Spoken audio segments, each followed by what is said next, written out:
more information, please visit us at www.blindcommunitythriftstore.com. Please stay tuned as our broadcast will start soon.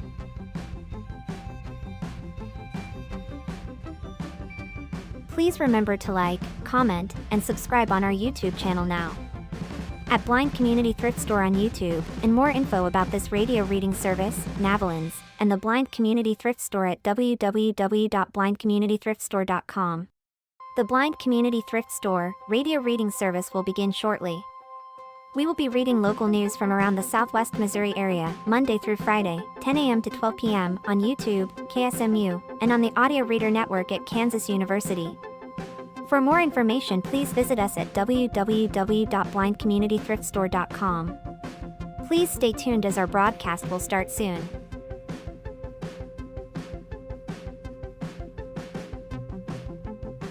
Please remember to like, comment, and subscribe on our YouTube channel now. At Blind Community Thrift Store on YouTube, and more info about this radio reading service, Navalins, and the Blind Community Thrift Store at www.blindcommunitythriftstore.com. The Blind Community Thrift Store radio reading service will begin shortly. We will be reading local news from around the Southwest Missouri area, Monday through Friday, 10 a.m. to 12 p.m. on YouTube, KSMU, and on the Audio Reader Network at Kansas University. For more information, please visit us at www.blindcommunitythriftstore.com. Please stay tuned as our broadcast will start soon.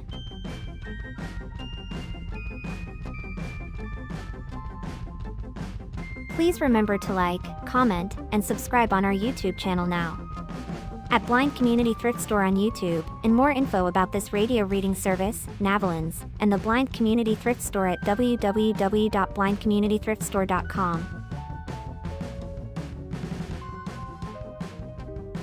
The Blind Community Thrift Store radio reading service will begin shortly. We will be reading local news from around the Southwest Missouri area, Monday through Friday, 10 a.m. to 12 p.m. on YouTube, KSMU, and on the Audio Reader Network at Kansas University. For more information, please visit us at www.blindcommunitythriftstore.com. Please stay tuned as our broadcast will start soon.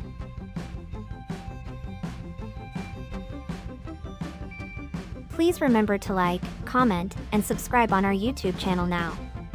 At Blind Community Thrift Store on YouTube, and more info about this radio reading service, Navalins, and the Blind Community Thrift Store at www.blindcommunitythriftstore.com. The Blind Community Thrift Store radio reading service will begin shortly. We will be reading local news from around the Southwest Missouri area, Monday through Friday, 10 a.m. to 12 p.m. on YouTube, KSMU, and on the Audio Reader Network at Kansas University.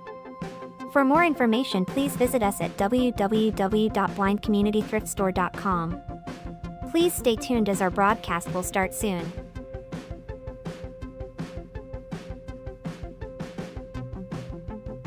Please remember to like, comment, and subscribe on our YouTube channel now.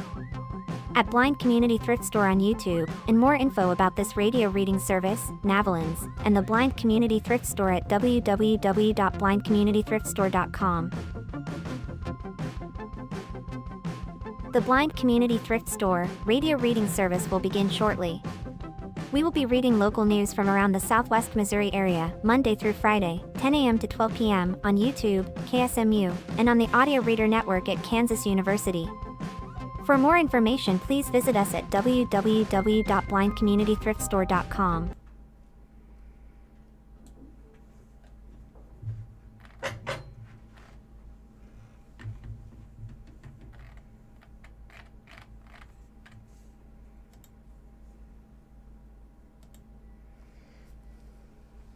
All right, everything's organized in the order where you're going to go straight across? Yeah. Awesome. That's perfect. So we want to make sure we stick to that so we don't get lost midway. Did you want to read the intro today? Yeah. Sure. Perfect. Is that the one you're starting with? Okay, awesome.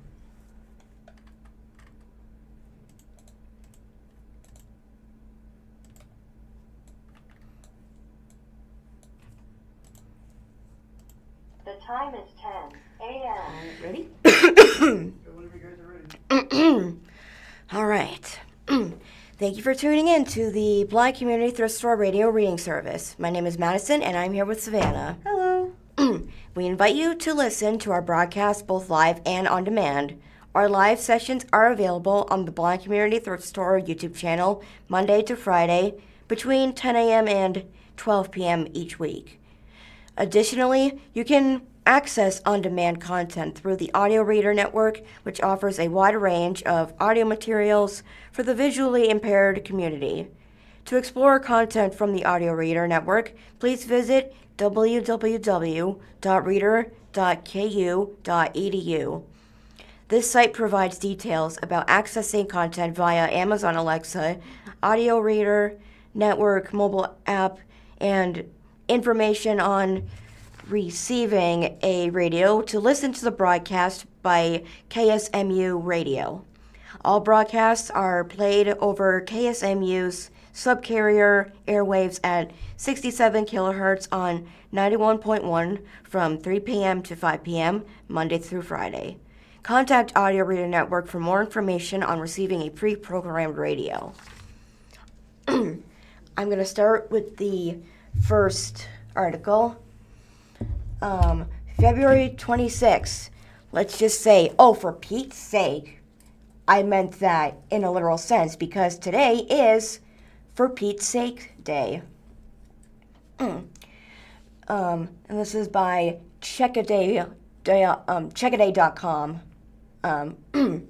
All right, For Pete's Sake Day. The creators of For Pete's Sake Day, Thomas and Ruth Roy of Wildcat Holidays, only described the day by saying, "A world wonders, after all these years, who is Pete and why do we do or not do things for his sake?" While we don't know everything about the phrase, we can learn a little bit about it. The phrase is a minced oath. Can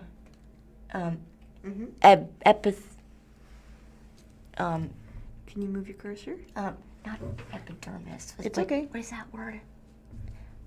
A euphemistic saying. Basically, it's like a. I don't know what the definition of the word is. I'm sorry. So we're just gonna have to keep moving. It's okay. Usually, it's revealed in context. Saying. Okay, so the phrase is a minced oath, saying where words that are more acceptable to society replacing other words. Okay. Minced oaths have been used for centuries. The phrase celebrated today probably originated in the 1920s. An older version, For the Love of Pete, was recorded in print in 1918. Oh yeah. It was likely based on saying For the Love of Mike, which dates back to the 1880s. And this phrase was... There's that word again. It's okay. Oh, haha. I misread it the first time. It's a euphemism is what it's saying. Oh, okay. This phrase was a... Euphemism? For saying the love of God. Basically a saying that dates back to the 18th century.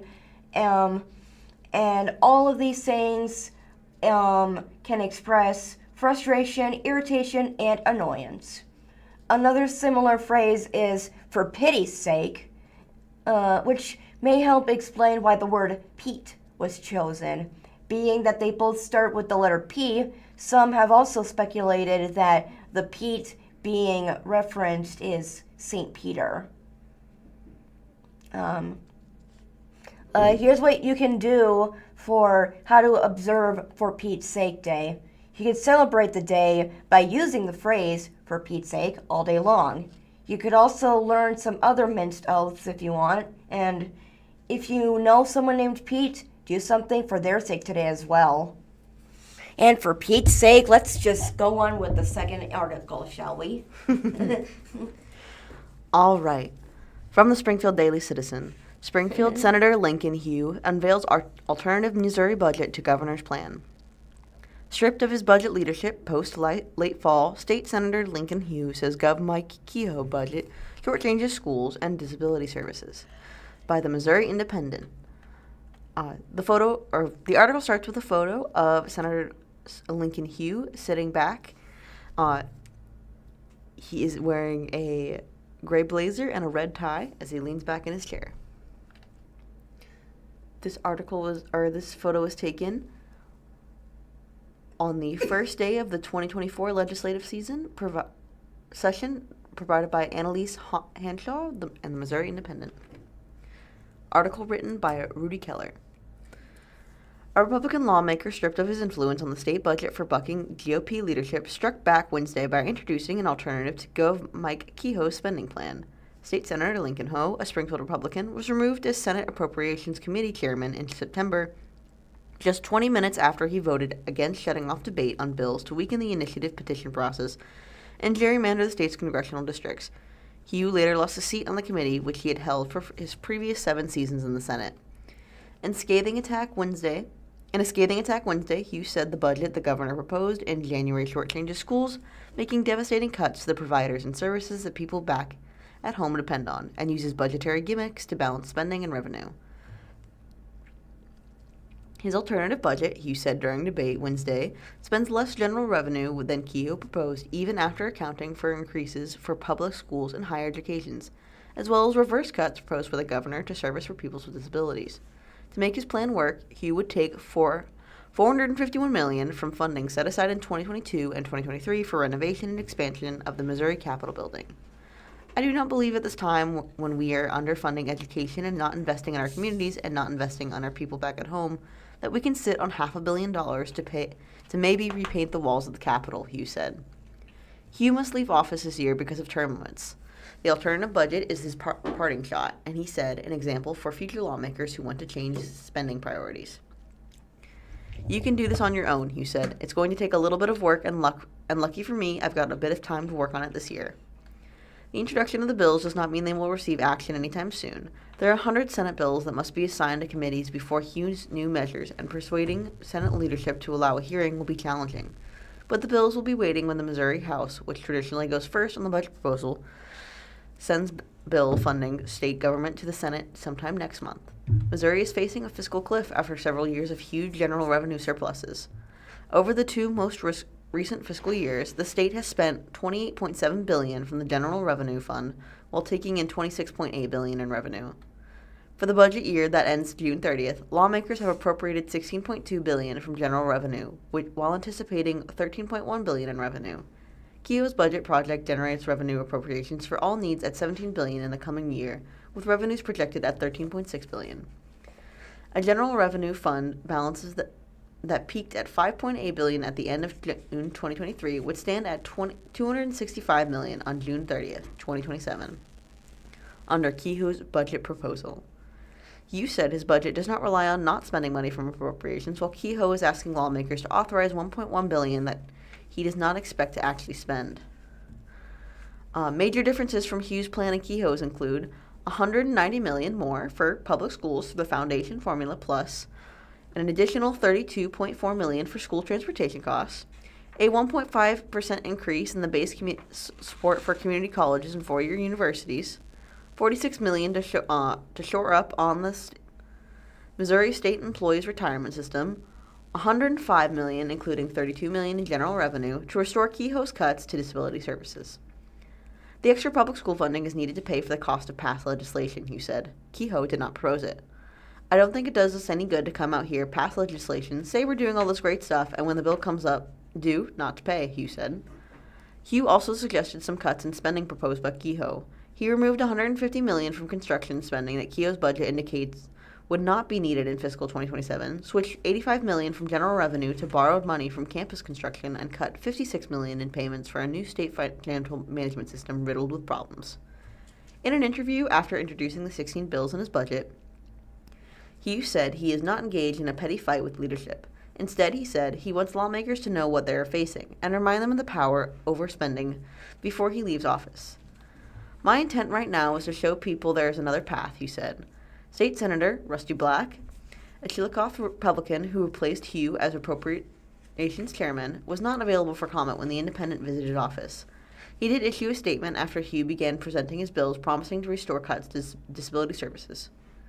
Missouri's most vulnerable citizens and the families who care for them deserve our full support, Black said. Hugh's office did not respond to an email seeking comment. In the Senate, Hugh discussed his budget plan with State Senator Maggie Nuremberg, a Kansas City Democrat. She said the cuts Kehoe proposed would hurt the state's most vulnerable citizens. Ann Nuremberg, a former teacher, said failing to pay the state's share of education costs pushes the burden to local taxpayers. When we're underfunding our neighborhood schools by $190 million, when we're cutting the transportation category by $15 million, what happens, Nuremberg says? School districts are forced to make really tough decisions, like cutting after-school programs or not providing additional tutoring opportunities, or again, growing class sizes. Hugh said he spent about 6 weeks working on his budget plan despite having no committee role on spending. You can take the kid out of the committee, he said, but you can't take the committee out of the kid. And that is the end of that article. Next article for my part is once again from checkaday.com. Anybody living in the United Kingdom, happy National Toast Day. Apparently observed. This is the last Tuesday in February from 2014 to 2016, and this is the last Thursday in February since 2017. Do you want to read the article? I will. For starters, I'm not sure if it says it, but it was founded by Tiptree World Bread Awards in 2014. Anybody watching, how do you like your toast? Barely toasted, almost burnt, or somewhere in between? What do you like to put on it? Butter, jelly, peanut butter, maybe avocado? Or do you just take 2 pieces of toast and make a sandwich filled with all kinds of things? That's me. Participants in National Toast Day celebrate toast today, not merely by toasting bread and putting something on it, but by turning toast into edible art, and sharing photos of it on social media. I think I've seen pictures like that. This day is organized by those behind the Tiptree World Bread Awards, and they give out prizes to those they deem who have made the best toast art. Tiptree is a brand of fruit preserves, conserves, and marmalade made in England by Wilkin and Sons Limited. So it makes sense that they have an interest in toast. The word toast stems from the Latin word, I'm gonna butcher the word, toastum, which means which can be defined to burn or scorch. Excuse me. Bread was probably first toasted to help preserve it, not because consumers necessarily wanted to eat toasted bread. Not because consumers necessarily wanted to eat toasted bread. So that's why it was toasted, because they didn't want to eat it. I don't get this part. Yeah. Bread was probably the first toasted to help preserve it, not because consumers necessarily wanted to eat toasted bread. They were toasting it to preserve the bread. Because it's not toast right away. You have to toast the bread. Yes. Do you want to keep reading? Yes, toasting bread became common in the Roman Empire and was likely first done by laying bread on some stone in front of fires. See? Later, sticks and wire frames were used to hold the breading while toasting it. The first electric toaster was invented by Alan McMasters in 1893. Although revolutionary, its wiring was known to melt, making it a fire hazard. Electricity was needed to power it too, which was not yet universal at the time. After a more fire-resistant alloy was created in Chicago in 1905, more more toasters were invented, and they were much safer. Speaking of toaster, have you seen the toaster that's see-through? Madison, let's keep reading. I like those. Those are cool. I know, but let's keep reading. What? Until the automatic, I don't know how to read. It's okay. Until the automatic toast turner was invented in 1913. Whoa, I was not expecting that.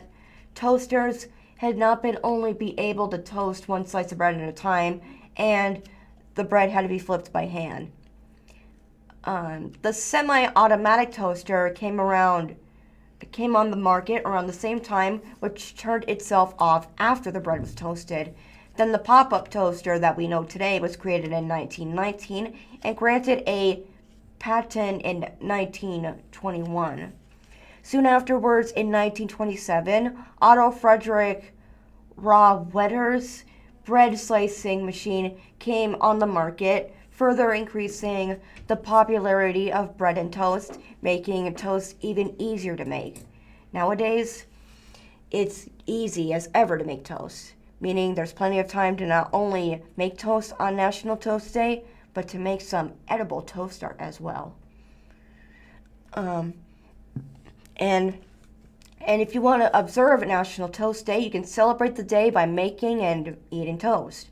To celebrate the holiday fully, make your toast into edible art and enter into the official National Toast Day contest.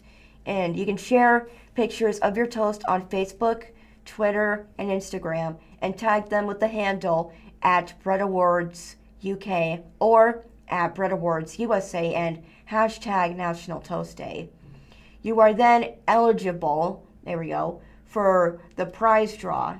In past years, prizes have included Tiptree breakfast hampers and KitchenAid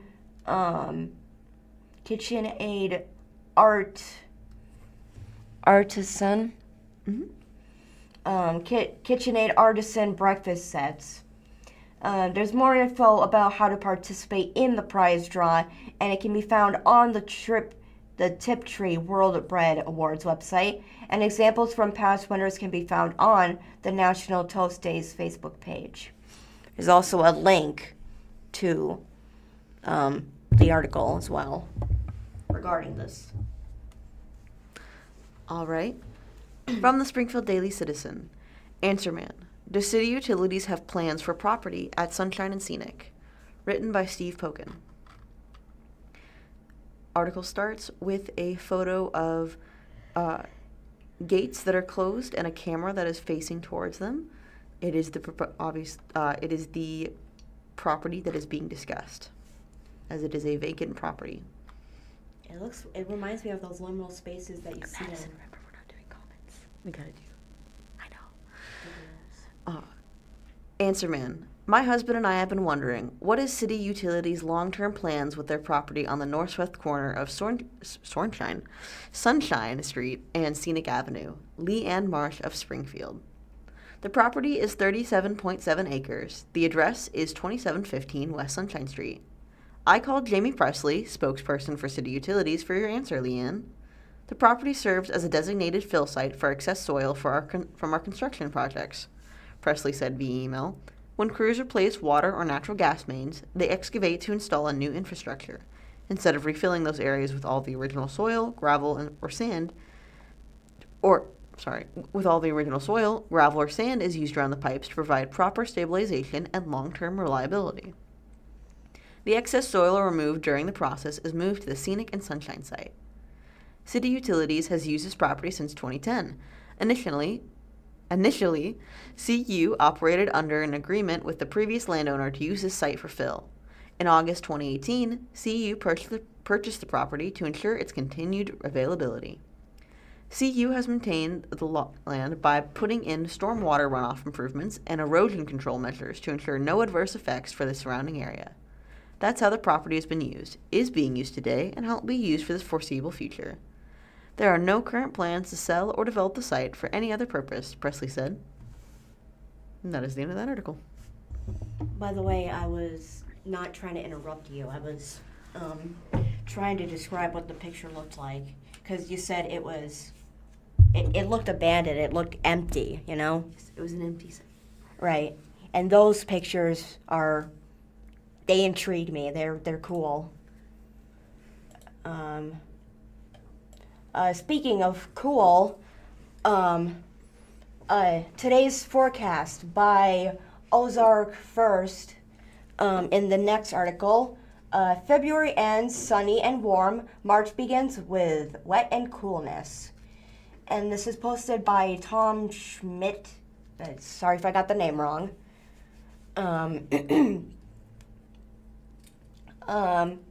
A quick note, this was posted today at 6:37 a.m. and it was updated at 7:14 a.m. The article goes on to say, we saw a little rain last night as scattered light rain showers passed through the area. More spots didn't see anything at all, but a few locations received at least 0.10 overnight. Mm-hmm. 10 inches. Oh, okay, 10 inches. That's not a lie, is it? 0.10. Right. The rain is long gone this morning, and we'll find a sunny and warm finish to February. March begins on a Sunday and comes with rain and storm chances through the week. Today will be nice. There's sunny skies, a north breeze, and high temperatures in the mid-60s. It will get chilly this evening, so you might want to bring a light jacket if you're going out. We'll start the day in the upper 30s on Friday. However, temperatures will be in the low 70s under sunny skies by Friday afternoon. Saturday should be just as nice. There's a 4-panel picture of like the forecast. Yeah. Like the satellite image. Mm-hmm. Like see how this one is 64 and this one is 72, and it's showing all of Springfield, and It's showing the different temperatures for Missouri at different notable cities, such as Springfield, for today, tonight, tomorrow, and Saturday. yeah, but what is that called? A green screen. It's a weather green screen. That's what I'm looking at. Okay.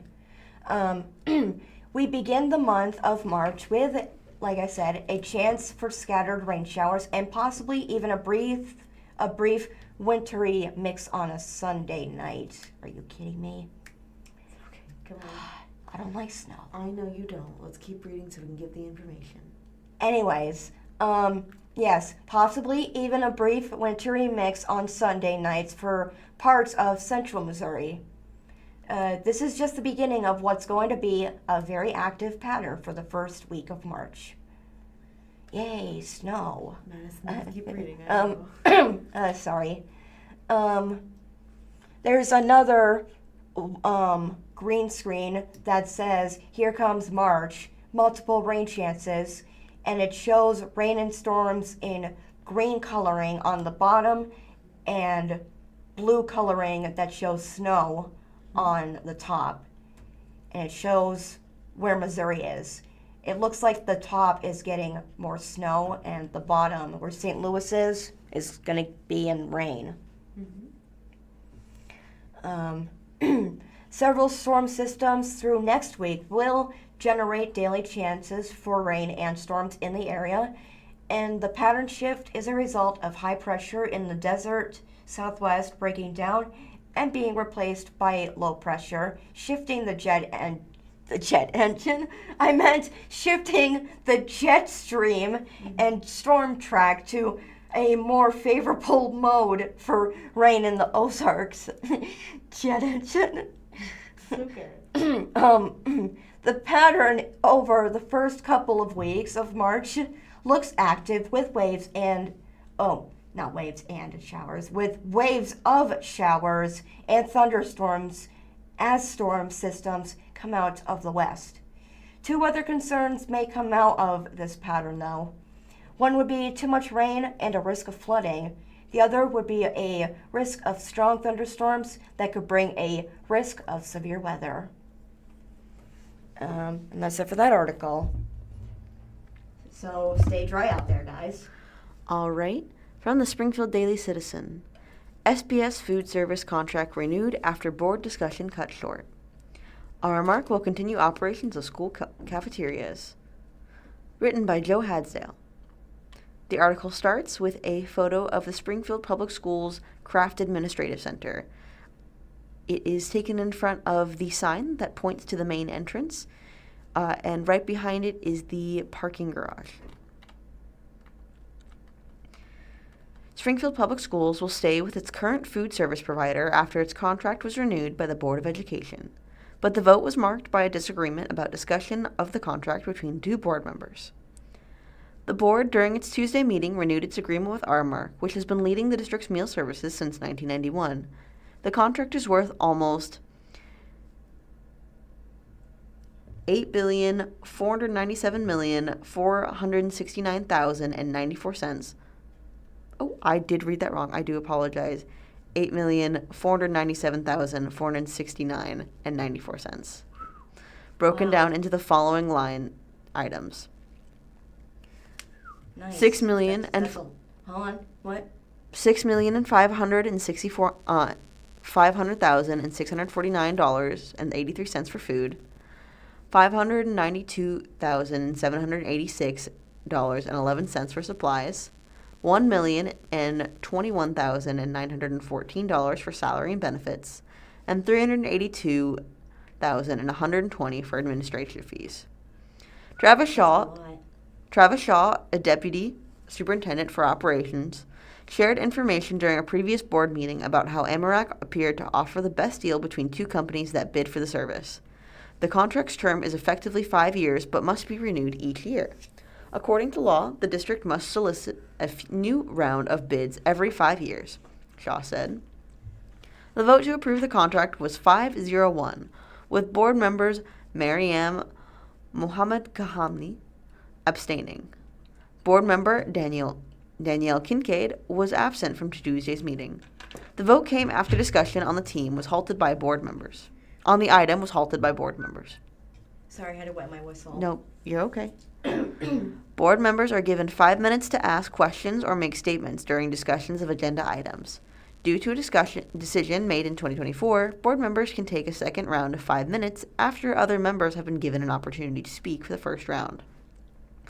Mohammed Kahani had spoken for her 5 minutes and indicated she was ready to take a second round. But board member Sharita Thomas Tate said the board has had this discussion and ad nauseum and made a motion to call the question, an action under Robert's Rule of Order that ends debate and moves to voting on a motion. Hold on. Ad nauseum? It usually it's okay. It usually indicates that they've had this discussion consistently. Oh, like repetitiveness? Possibly. Repeating. Yes, basically. I got it. The call to question and moves to voting on a motion. The call to question was approved by the board 5-1, with Mohammed Kahani voting no. The motion was referenced near the end of the meeting, where board members take the opportunity to make comments about any subject. Mohammed Kahani said that she was ready to support the Amarak contract renewal instead of abstaining, had discussion not been ended. I don't think it helps board relationships when you prevent a board member who is not out of line and is following board procedure to ask questions, Mohammed Kahani said. My questions had to do with things that I know are important to everybody. I wanted to make sure I got some specifics in there about the commitment to providing nutritious and balanced meals that support student learning. Thomas Tate said that Mohammed Kahani was not using the agenda's discussion time as intended. Our debate time is not meant to give speeches. It's meant to clarify and ask questions. And as of this time, our board members was not asking questions. They were just giving speeches. Thomas Tate said, "We've had a study session with an opportunity to have quite robust debate, so it is in line with Robert's Rule, in order to force speakers to be succinct and get to the point. HVAC contract approved." In other meeting businesses, contracts for new HVAC systems at 4 schools were approved. 3 of the schools, Wilsons Creek Intermediate and Pittman and Truman Elementaries, will get geothermal systems installed by Verigy LLC for a cost of $16,653,383. The district hopes to receive up to $5 million in rebates from the federal government after the energy saving systems are installed. The fourth school, Kickapoo High School, will have a traditional system installed for $3,674,788 to replace the system on the school's south side, where its academic wings are located. Gold Mechanical will perform that work. Both contracts and several other routine agenda items were approved with a single 6-0 vote in the consent agenda. And that is the end of that article.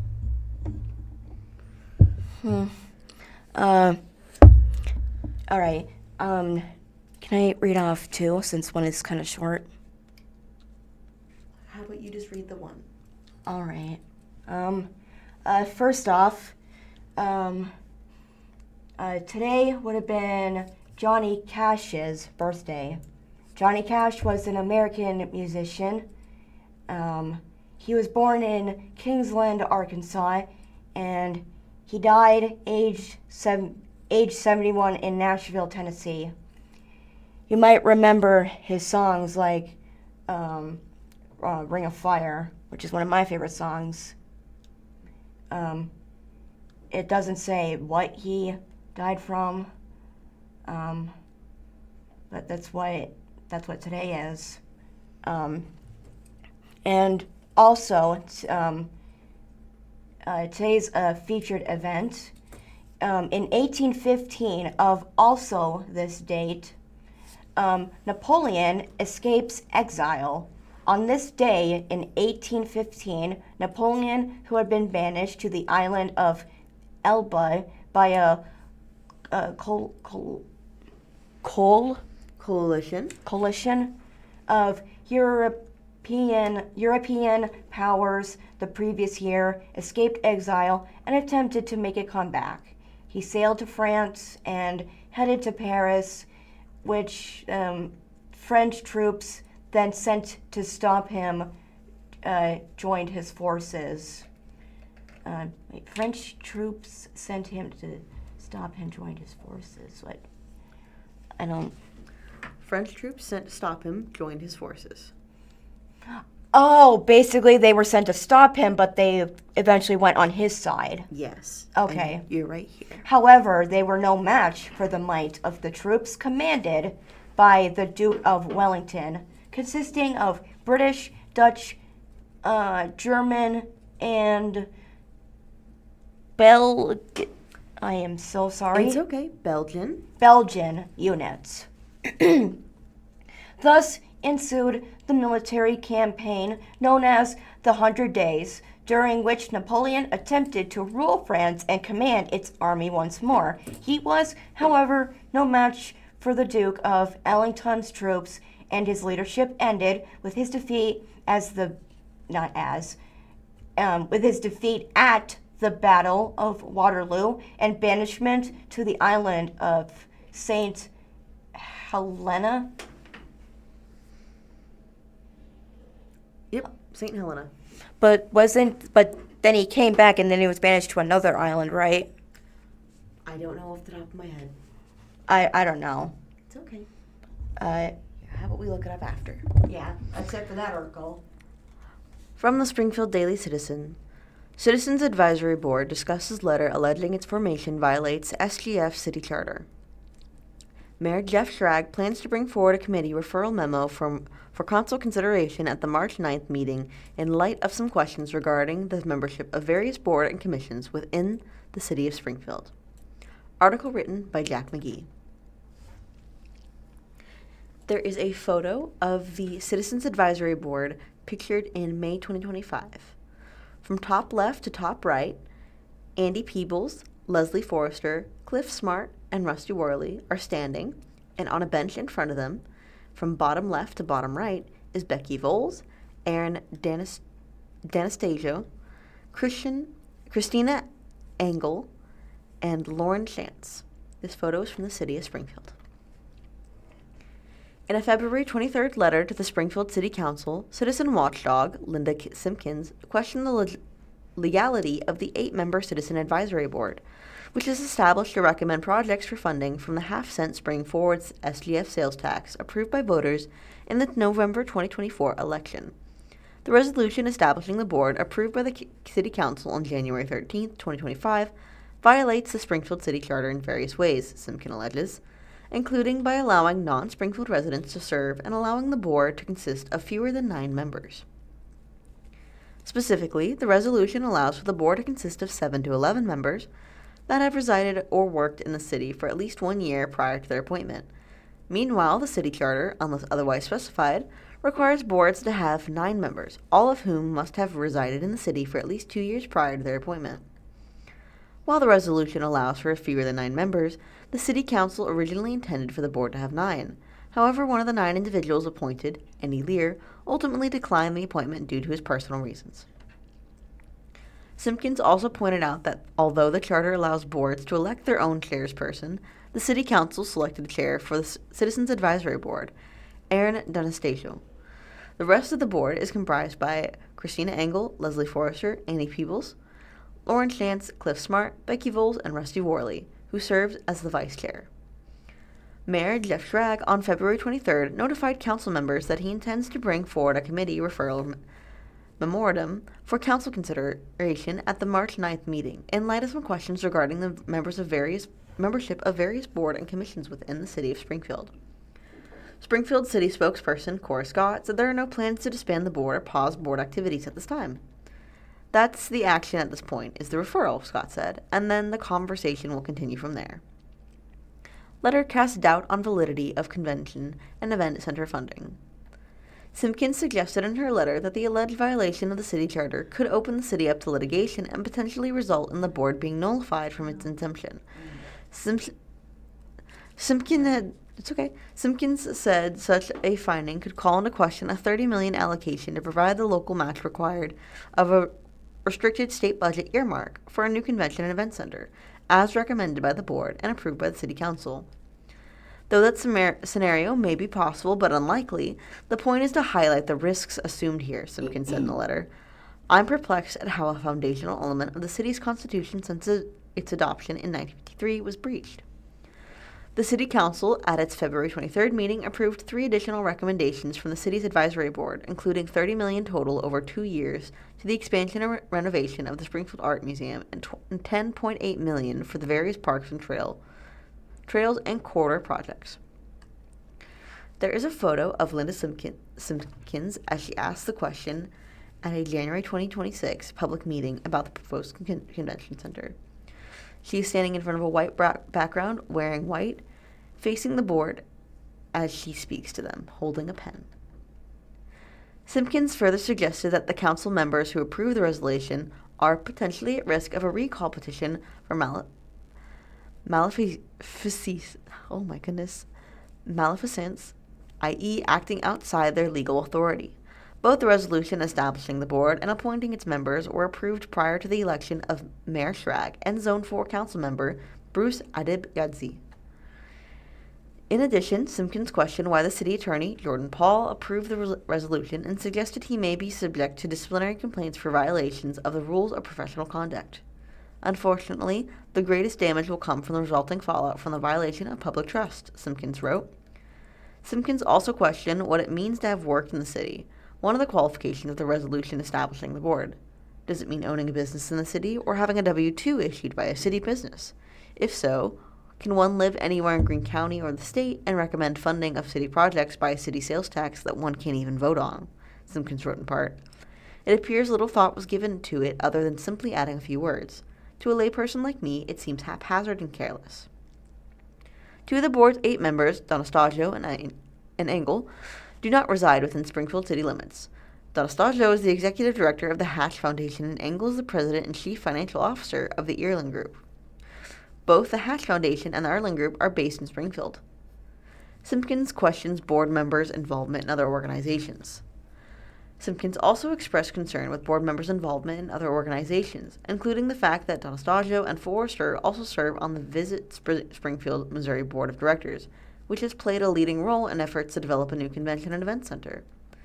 D'Anastagio's dual membership on these two boards presents competing interests, Simpkins wrote. The city's code of ethics for board members says no person can serve two masters, nor should he attempt to do so. While it may or may not violate state ethic laws, it certainly has the perception up to the public of a conflict of interest, and both should have revealed the conflict and recused from voting.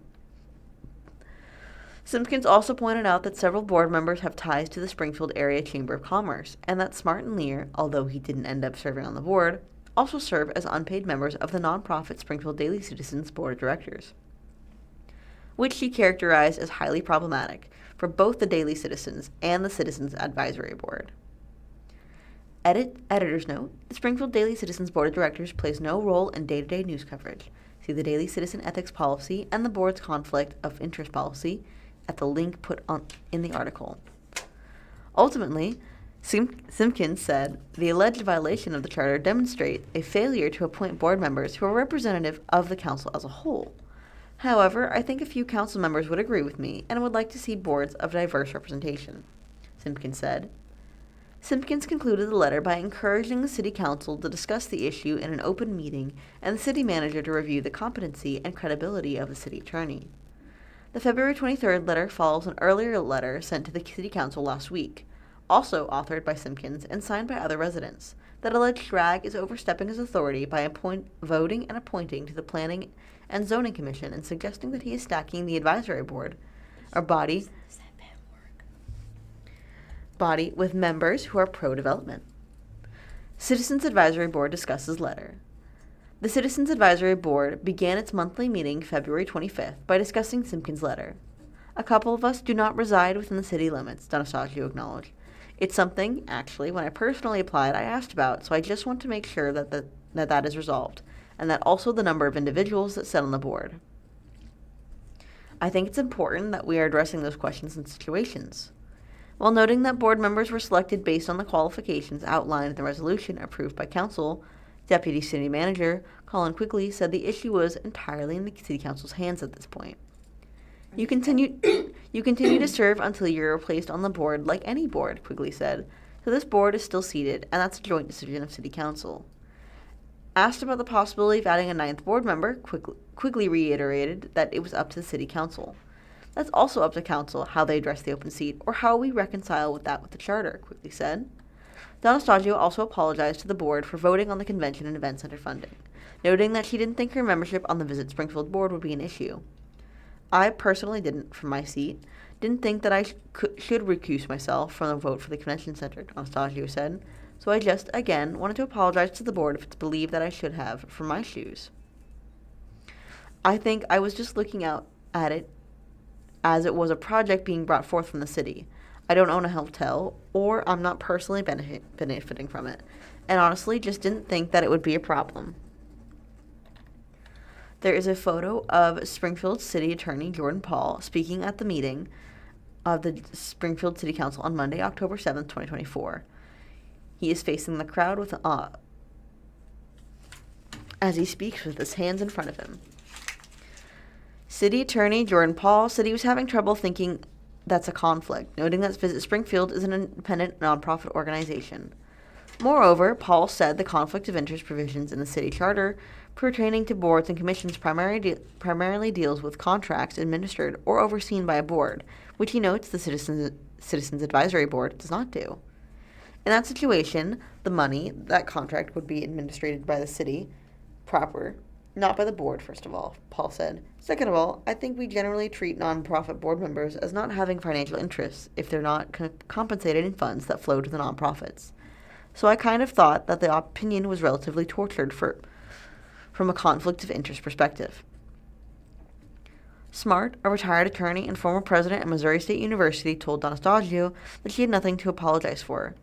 We wouldn't be on this board if we weren't significantly engaged in the community in dozens of different ways. And that brings, the experience you bring in the work that you do, and all of us do, is tremendously important, A. Smart said. B, I'm not a lawyer anymore. I gave that up. But we're an advisory board, right? We do nothing except give them our opinion, and our opinion is based on our collective experience living in Springfield for decades and working in dozens of things to benefit the city. And my take on when you get attacked by people like this It's because we're doing really good work, and I think you should view it as a compliment. Simpkins, in an email to the Daily Citizen, said she had no comment on the problematic position of Smart, but criticized Smart's characterization of her letter as an attack. I believe in civil discourse and the democratic process, Simpkins wrote. He should too. And that is the end of that article.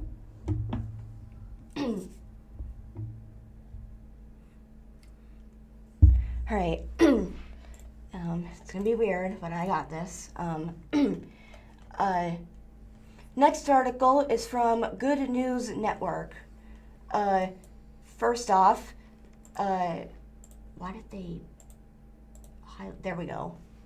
Get the highlight off. All right. First off, little-known wildcats are out there in nature. First off, there's flat.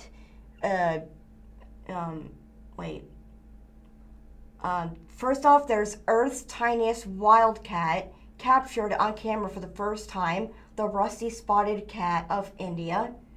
Apparently, they're smaller than a leaf. What's the article name?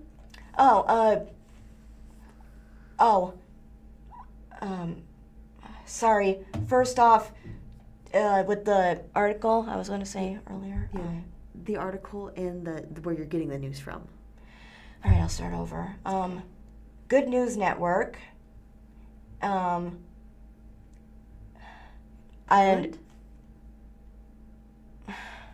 I was going to read that part, and that part, and I was going to say Thailand is relevant to that because this article is about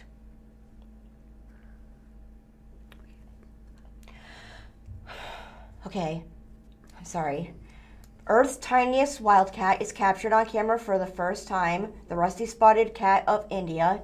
Then there's a rare colo cat captured on a trail cam in Chile, sauntering. Yep, sauntering. As if it was up on a catwalk. You can watch this on a video. And anyway, as I was trying to say earlier, my brain decided to go into, flat-headed cats seen in Thailand for the first time in 30 years, having been thought extinct. Thailand is relevant to this, to that statement because this article by Andy Corbley has something interesting to capture, so to speak. Thailand's mythical fire tiger has been captured on a trail cam, and it's one of the rare sightings in the cat world. That's what I was trying to say. First off, there's a picture of the fire tiger. It's a little bit blurry as it's walking across the forest floor, but you can tell I can tell it's not a house cat. It has a curly tail that looks like it's the size of a husky curly tail. Its paws are a little bit big. It definitely looks a little bit bigger than a regular domesticated house cat. Yes, it's the size of a tiger, so a fairly big cat. But tigers are a lot bigger. That's about the size. It's just farther away. Yeah. This picture was taken by Khao Loong. At a national park via Facebook. Thai conservationists were delighted with the news that a sighting of an Asian golden cat had been recorded by camera traps. The legendary fire tiger of Thai folklore and mythology, the Asian golden cat is one of the most scarcely seen of all wildcats. That's why I tried to read those articles earlier. Filmed by a camera trap in country's northern. It was taken in northern Khao Luan National Park. It wasn't somebody named Khao Lung. Also, Khao Luang National Park probably is also known as, you probably also know it as Catopuma Teminiki. Anybody from Thailand? I'm sorry if I'm butchering the name. Let's see.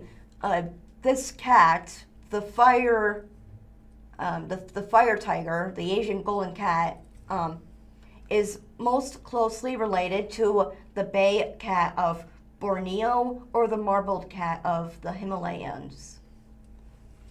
Despite having branched away from its common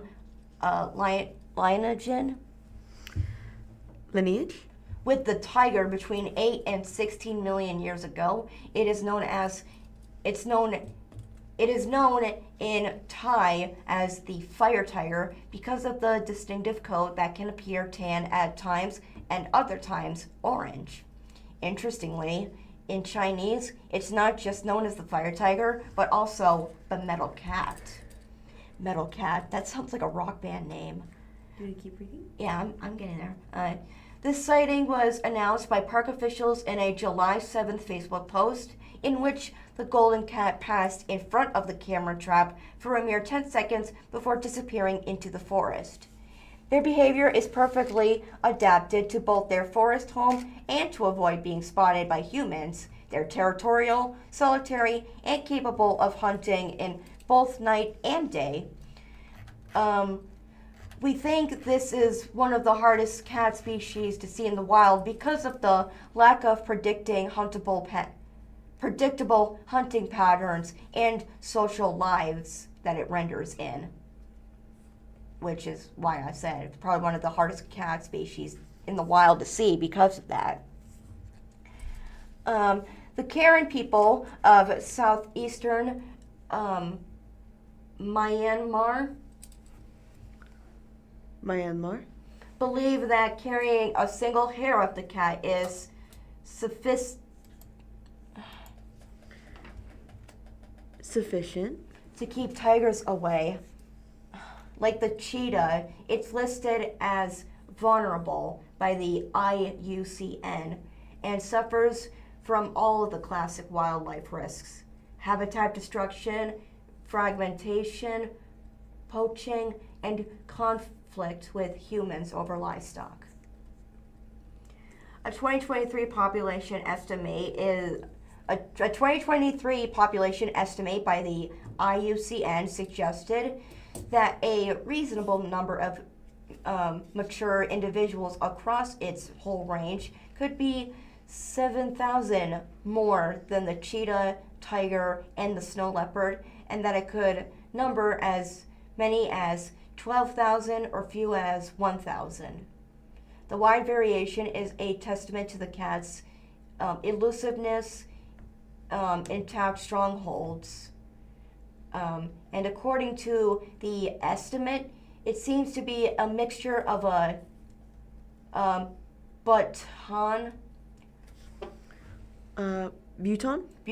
Western Myanmar, Eastern Bangladesh, the west coast of Thailand, the hilly forested center of the Malaysian Peninsula, and the south-facing flank of Sumatra. This is it for that article, but as the article finishes up, there's a video capturing the moment live on camera. It's a 10-second video of the creature walking across the forest floor. Like I said previously, it is a bit blurry, but it's not like the tiger, the Asian golden cat. It's not like he's running across the camera so fast it's blurry. Probably the lighting, but yeah. Yes. But like I said, as I can tell, that is not a regular house cat. It's a little bit bigger. It's quite a bit bigger. It's a tiger size. Right. But there are cats bigger than that. It is tiger size. There's probably a cat bigger than it, but it's much bigger than a house cat. Right. Wow. All right, ready? That looks pretty. It does. All right. From the Springfield Daily Citizen, SBS announces new principal for Parkview High School. Josh Lolis, an assistant principal at Hillcrest High School, will lead the Vikings starting next school year. Sorry about that, by the way. It's okay. That was kind of rough. It's okay. This is written by Joe Hadsell. There's a picture of the Parkview High School. It looks to be the front entrance with the Parkview High School sign. Parkview High School will have a new principal in the upcoming school year. Springfield Public Schools announced that Josh Lois, currently an assistant principal at Hillcrest High School, will lead the Vikings starting on July 1st. Lois replaces Megan Brown, who will work as an assistant principal next year for Launch Virtual Learning. According to information from the district, Lois was lauded by the district for working with Principal Robert Crowell to establish collaborative teams that SBS cites as a successful strategy. During this time in leadership with SBS, Mr. Lois has demonstrated his effectiveness in implementing professional learning communities that result in increased teacher collaboration, student data analysis, and the sharing of instructional best practices, said Sheila Wine, Executive Director of High Schools for the district. He will be a wonderful fit for the Parkview community. The article is broken up by a headshot of Josh Lois, or a professional headshot of Josh Lois as he's facing the camera wearing a blue suit and a striped blue tie. Lois has been at his current position with Hillcrest for 4 years. Before that, he was with the Ozarks School District for 10 years as a teacher. He earned bachelor's and master's degrees from Missouri State University in Education, Administration, and is currently pursuing a doctorate from Southwest Baptist University. He said in a press release that he is honored to join the leadership team at Parkview. I believe that building positive relationships is fundamental to creating a safe and supportive school culture, he said. I am committed to working alongside the wonderful team of administrators, staff, and community partners to ensure the success of all the students we served. New principal named for Gray Elementary. Earlier this month, the district also announced a new leader for Gray Elementary School. Beth Sandboth will replace Principal Angie Carter, who announced her retirement this year. Tom Masterson, Executive Director of Elementary Schools, said Sandboth fits well with Gray's professional learning communities.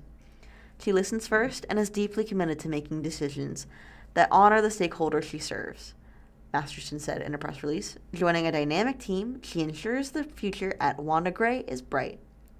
The article is broken up with a professional headshot of Beth Sandbooth as she stands in front of a gray background and is smiling at the camera wearing a gold necklace and a yellow sweater. A graduate of Glendale High School, Sandboth has worked as an assistant principal at Disney Elementary for 3 years. Before that, she spent 12 years as a teacher for Nixa Schools. She earned a bachelor's degree in education from Missouri State University and master's degree in educational leadership from Southwest Baptist University. Reporters note, this report has been updated to include more information from the district. And that is the end of that article.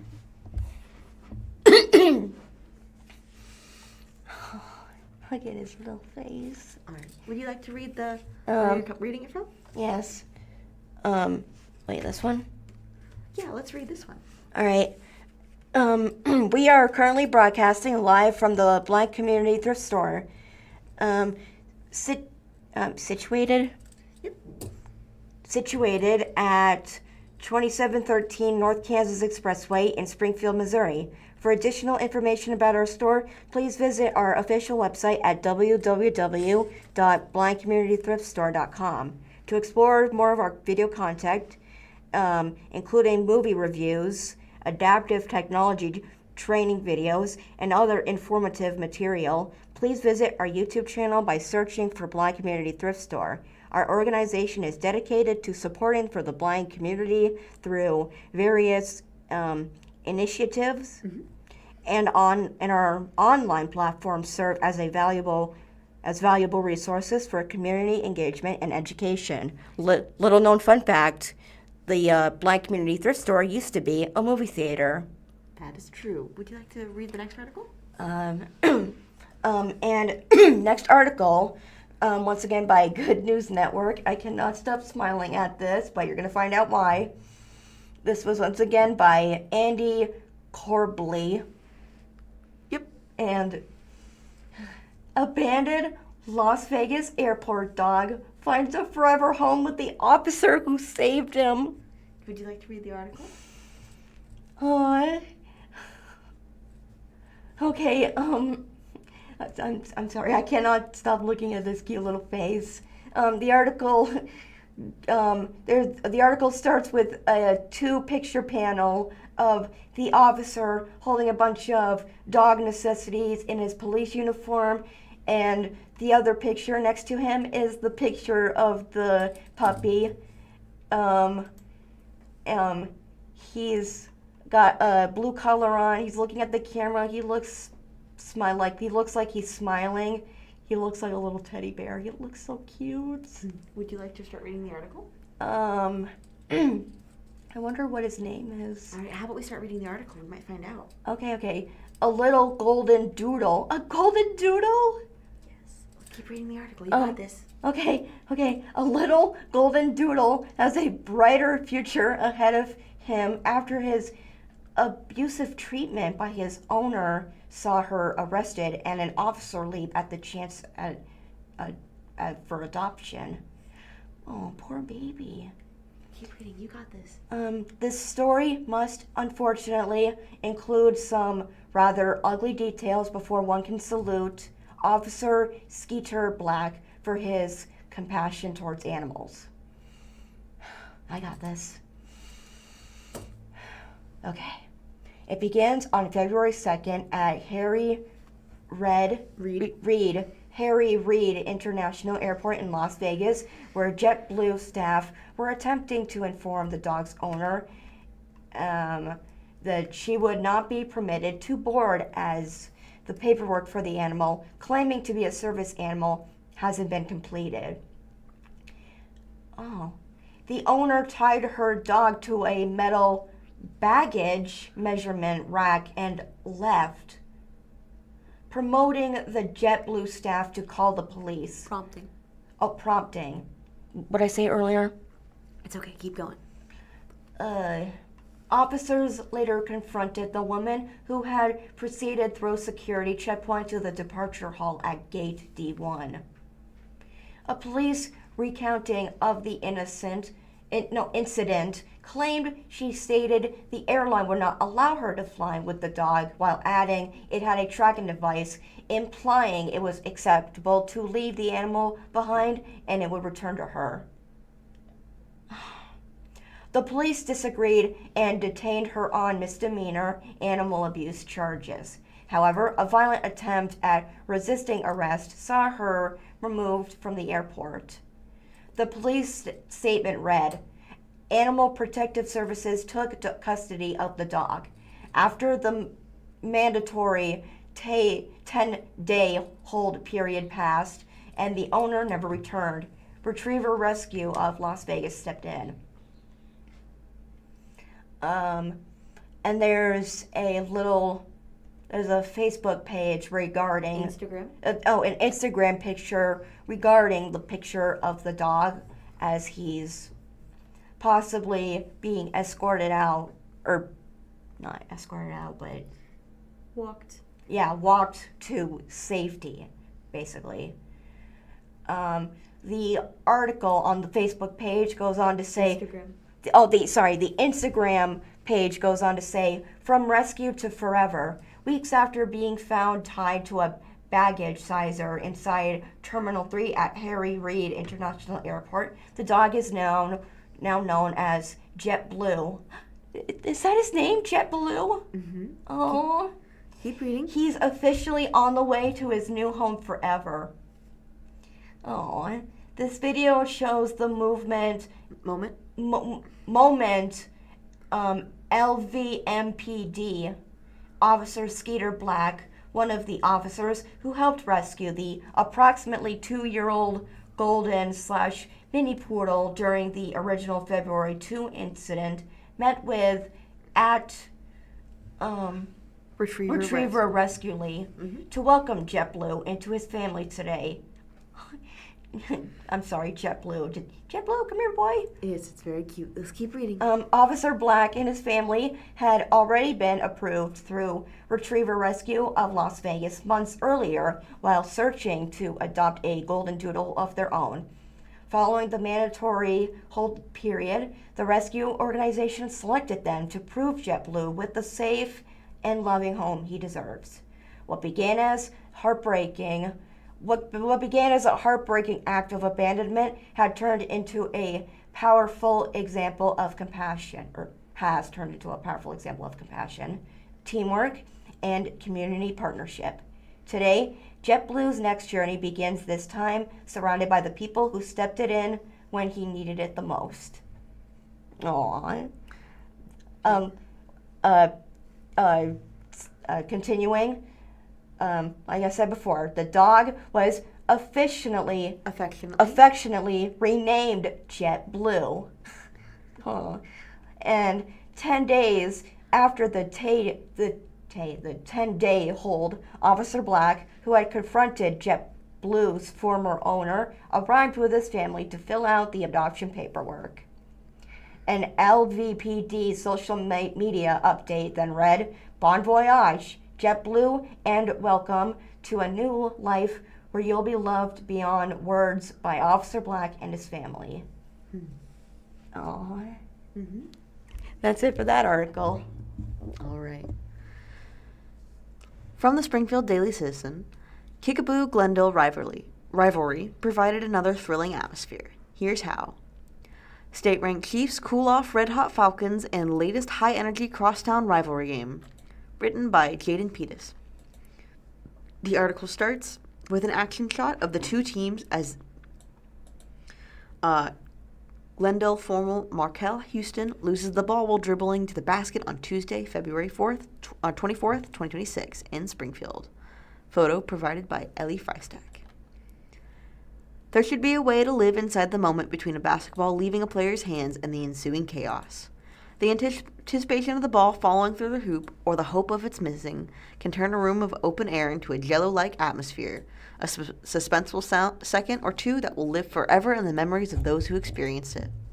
These split-second moments were bountiful in the latest installment of the best rivalry in the state, as 13-year-old Glendale head coach Brian McTague, put it, between the Falcons and the crosstown foe Kickapoo on Tuesday night. The Chiefs, 20-5, ranked number 4 in the latest Class 6 state poll, would proceed to down Glendale 17-7, 75-57, even without the services of All-State senior and team captain guard Reese Kimry injury. The buzz could be felt throughout the intimate 1,200 seat Falcon court at Glendale High School before the junior varsity game even hit halftime. As the seats began to fill up, including both student sections, which were eventually packed as full as they could be, it was evident that the Glendale gym was about to get rowdy. There is a photo of the student section where members of the Glendale student section jokingly try to kick the Kickapoo players during the inbounds pass on Tuesday, February 24th, 2026. Photo provided by Ellie Freistack. "This game brings out the crowd as much as any game there is," McTagg said. "It's fun to be a part of it. We're fortunate to get to be a part of it. A lot of kids don't get to experience that kind of an atmosphere in their high school's career, so it's fun for the kids to be able to do that." The red-hot Falcons came into the game winners of 6 consecutive contests, including a 70-67 win over state-ranked Nixa, further cementing the belief that they could give the Chiefs a run for their money in front of a packed home. Kickapoo's faithful also filled up their side of the gym to create a lively and hostile environment. "This is the type of environment that you want to coach in," Chiefs head coach Mitch McHenry said. "This is the type of game that you kind of dream of, with just a gym full of people with 2 very large student sections." There is another photo of Kickapoo guard Braden Rubidoux celebrating after making the and one shot on Tuesday, February 24th, 2026. He is laying on the ground cheering as somebody photographs him up close and several cheerleaders stand behind him. As much as it was a home game for the Falcons, it very well sounded like it could have been a home game for the Chiefs, too. Both ends of the court were battling to see who could cause the most ruckus until about halfway through the fourth quarter when Kickapoo started to pull away. When the buzzer sounded, giving Kickapoo its 8th consecutive win over the Falcons, while also extending its in-season winning streaks to 11, Kickapoo students stormed the court. "The team doesn't need much pumping up in a game like this," McHenry said. "The big thing is there's going to be more emotion to it. I thought the kids did a great job tonight, just staying composed and staying in the moment." Junior Kickapoo forward Will Wynn, who had multiple highlight reel plays in the game including a slam dunk and back-to-back blocks in succession, said he felt the energy his student section was giving the team, and it made a difference in his play on the court. "The ruckus helps us," he said. "Knowing we're on their court at their home against a rival, it means a lot to us. I love it." Fellow Kickapoo forward Brock Thompson had a team-high 26-point in the win. Glendale was led by junior guard Joel Rovers, 26 points. McTade said the fan support makes the loss a little easier to take, and the team will use it to shift the focus to the upcoming district tournament. "This was an anomaly after how we've played for the last 3 weeks," he said. "We've been the most physical team on the court. We've been the ones to dominate the glass. We've been the ones executing our stuff, and tonight it just didn't go our way. We're not going to hang our heads too long because we've got senior night on Friday and then a tough district tournament that starts next week." And that is the end of that article.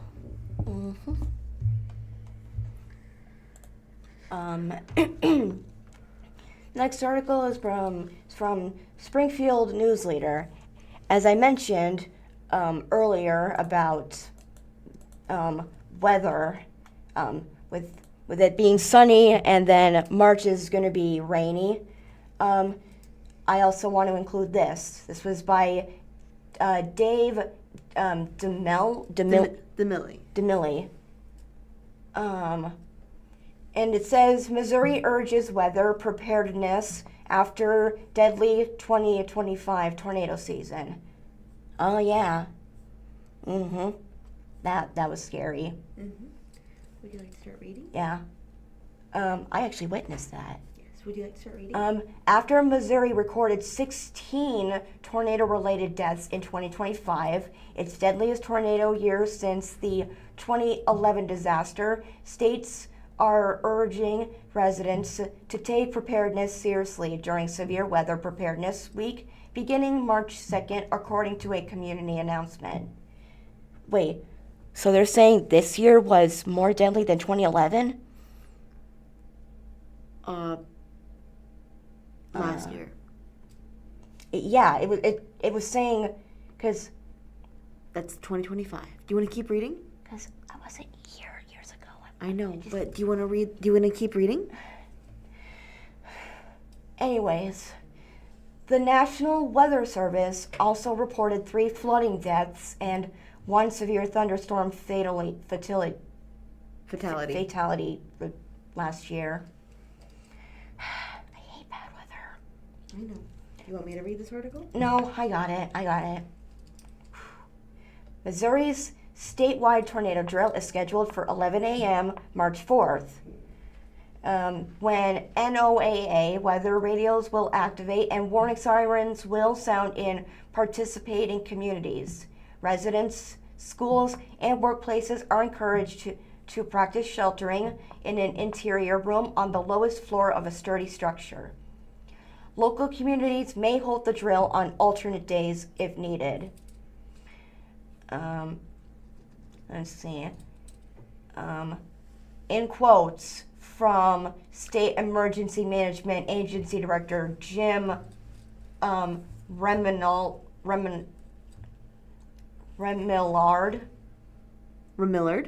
said in the announcement, Missouri had 5 federal major disasters in 2025.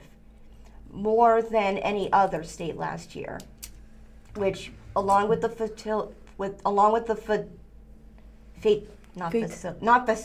fatalities and injuries, sends a clarion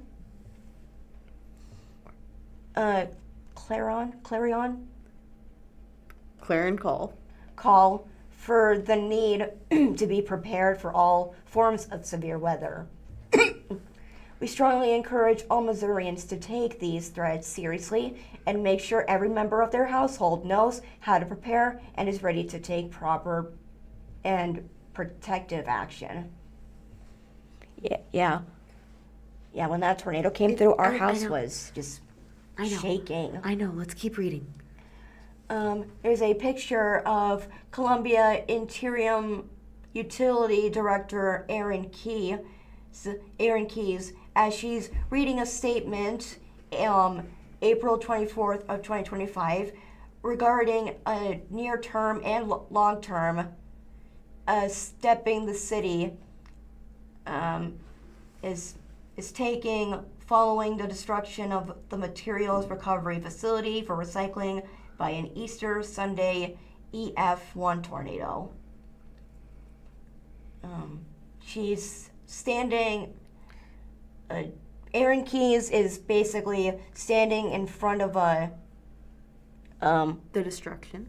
there's the destruction is behind her, and she's standing in front of a Podium. a podium as she's speaking to the crowd in a concerning but direct and serious tone. The National Weather Service will highlight a different topic each day, receiving weather information. March 2nd will be lightning safety. March 3rd will be tornado safety. March 4th will be hail and wind safety. And March 5th will be flood safety. Wait.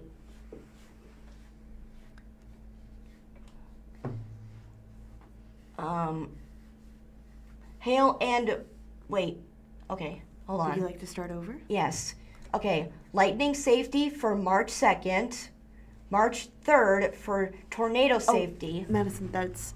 So... Hold on a sec. It's okay. So the National Weather Service will highlight a different topic each day. Receiving weather information for March 2nd. Lightning safety for March 3rd. Tornado safety for March 4th, hail and wind safety for March 5th, and flood safety for March 6th. Mm-hmm. All right, everyone got that? Yes. Let's keep reading. All right. All right. Continuing. Officials urge residents to monitor forecasts too, and to also know the difference between a watch and a warning, and build emergency plans that include pets. The announcement also warns residents to never shelter under overpasses, to leave mobile homes during tornado warnings, and to avoid downed power lines and stay off flooded roads. There's more preparedness guidance and videos available at stormaware.mo.gov. Residents can also use Missouri's Ready in 3 program at health.mo.gov/emergency/Ready in 3. Quick fact, a difference between a watch and a warning, say like a tornado watch. I don't think that's necessary, Madison. We're just reading exactly what's on the page, remember? Yeah, I'm just saying to anybody who doesn't understand. Basically, a watch is something that the weather is the perfect condition, but it hasn't happened yet. But a warning is basically when the tornado officially touches down, like, oh, it's been spotted. But a watch is keep on the lookout for one because there might be one. Yes. But basically a warning is what you should be looking out for. Yes. All right. All right. Is that the end of the article? Yes. Okay. Awesome. I was also saying that to maintain my composure. I understand. All right. So Springfield Daily Citizen. 6 local storylines from 2026 MSHS 8AA State Boys and Girls Wrestling Tournaments. Do talented area freshmen have what it takes to win state? Can the Nixa girls keep their streak going? Those questions and more will be answered this weekend. Article written by Ryan Collingwood. The article starts with a photo of 2 male wrestlers in the ring. Nixa Owen Diamas on top is ranked number 3 for the Eagles heading into state. Photo by Mary Ellen Chillis. With dozens of Springfield area grapplers competing throughout the week at the Missouri State High School Activities Association Wrestling Championships in Columbia, there are naturally a few storylines to go with their title quests. Here's what stood out from the Daily Citizen's coverage area, Greene and Christian counties, before most of the titles rounds commenced Saturday at Mizzou. Willard, brother and sister, both title contenders. Willard siblings, Gunner and Scout Puryear, have compiled a nice collection of medals over the years, but this weekend they'll have an opportunity to pull off a rare feat, brother-sister MSHSAA wrestling champions. Junior and Class 4 District 3 champion Gunner Puryear, 36-6, takes a number 1 state ranking, per MissouriWrestling.com, into his 157-pound bracket. His sister, freshman Scott Puryear, 42-4, is ranked number 2 in Class 2 girls at 130 pound. Scout shares a bracket with defending state champion and top-ranked Addison Harkins from Nixa. Harkins defeated Puryear in a 4-3 decision in the district championship match. Could an all-Ozark state championship be in the works? Willard's girls, ranked number 3 much of the seasons despite their injury loss of lone returning state champion Ellie Higginbotham, still have the means to place high in Class 2. 3 of their 7 state qualifiers are ranked in the top 3, including number 1, Emily Brixey, 170, and number 2, Harmony Moore, 190. Youth movement. It's been a year of talented underclassmen grapplers in the Ozarks, especially on the girls' side. See Puryear above, top-ranked Class 2 150-pound freshman Mabel Rogers from Republic, 38-0, a top-ranked 135-pound sophomore Cameron Bourbon, 43-3 of Nixa, third-ranked 105-pound sophomore Hannah Herrera, 42-0 from Kickapoo, and third-ranked 125-pound freshman Savannah Bratton, 26-1 from Republic. Among the state qualifying Frosh boys is Ozark freshman Parker Hansen, 29-2, ranked number 3 in Class 4 at 106 pounds. Of the Tigers' 7 total state qualifiers, 4 are freshmen, 2 are sophomores, and 1 is a senior. The future is bright in Christian County. Comeback tour nearly complete. Oh my goodness, I do apologize. 3 years ago, Glendale's Ethan Kelly was among the winningest freshmen in the state, eclipsing 30 wins and reaching the Class 4 quarterfinals. A back injury changed his trajectory the next 2 seasons, but Kelly, 39-3, has since returned to form and takes a number 2 ranking as a senior into the 132-pound bracket. Grand Valley State commit Cade Dunn from Liberty, 31-7, holds the number 1 spot. 4 Glendale boys qualified for state. Alila Hitshu, 105, is the Falcons' first girl to reach the state tournament. Republic girls have arrived. A season ago, Millie Watermelon was the first Republic girls wrestler to qualify for state. Now the Tigers' growing program has 6 headed to Columbia, including third-ranked Waterman, 120, and the highly ranked freshman duo of Rogers, 115, and Bratton, 125, both district champs.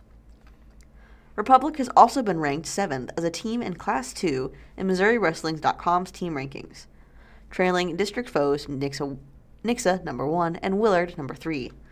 Republic's boys return a state medalist and senior Keaton Overcast, 30-1, ranked number 4 at 144 pounds.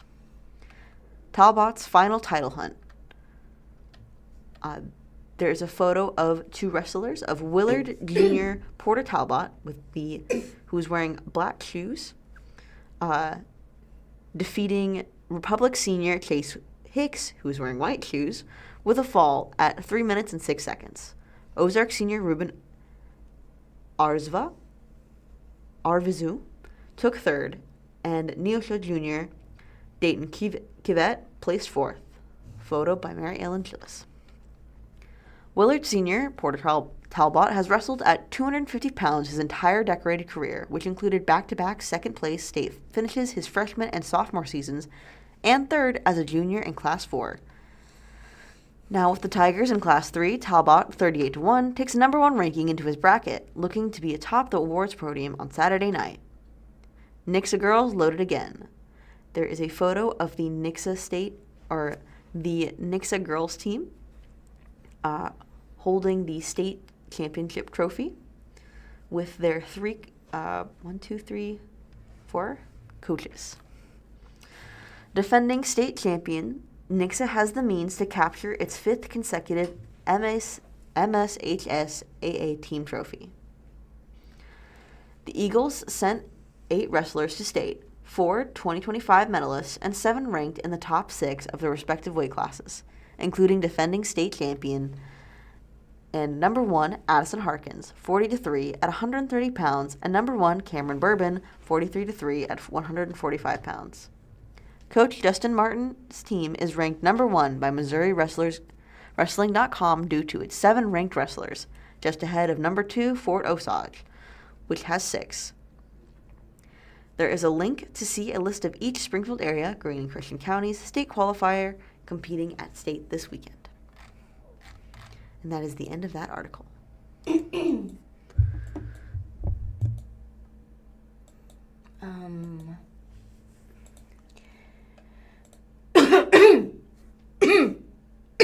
Sorry. It's okay. I'm good. Next article is by 417 Magazine.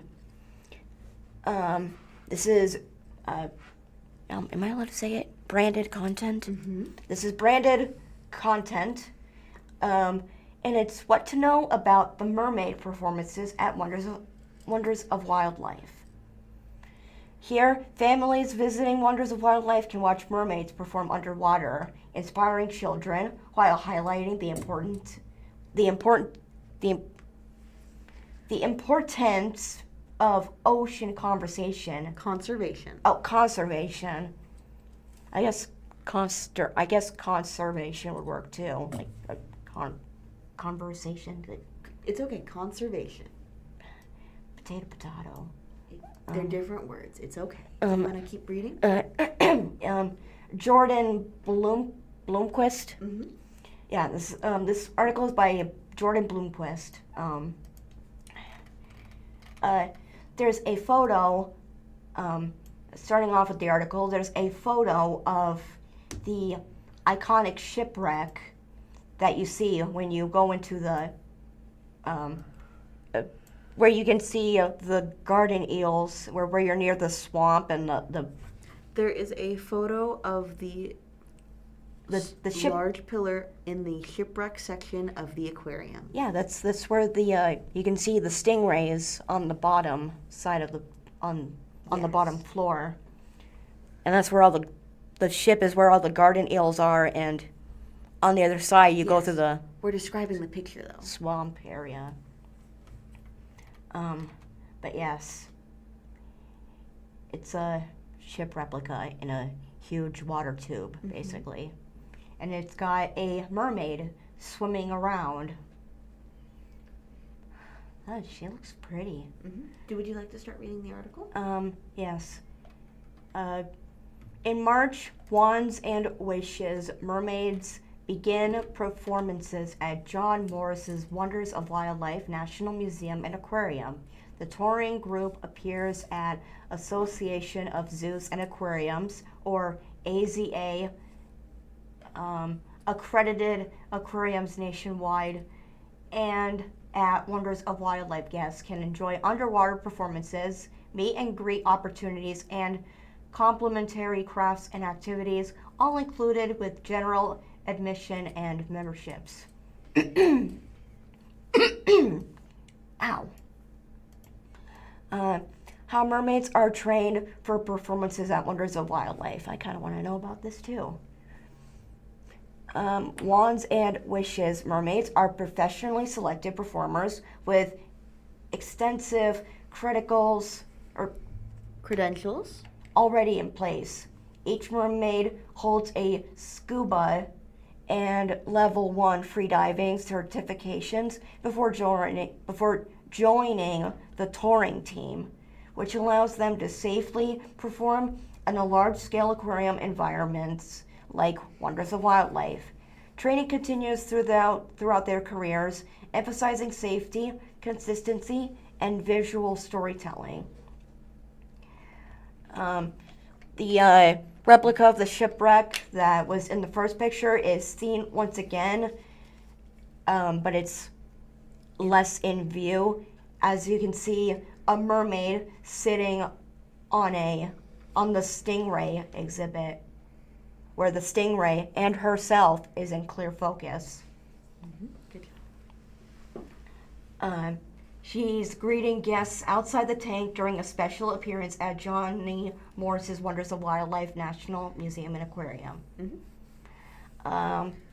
What it takes to become a Wands and Wishes mermaid. Ongoing instruction is guided by experts connected to major aquarium institutions across the country, ensuring performers meet demanding standards. Caroline Kaufman, founder of Wands and Wishes, says it's very similar to ballet. The training involved and to make it look really seamless and beautiful. Key requirements include scuba and level 1 freediving certifications, safety and performance training linked to aquariums such as Georgia Aquarium, Shed Aquarium, Moat Marine, and Monterey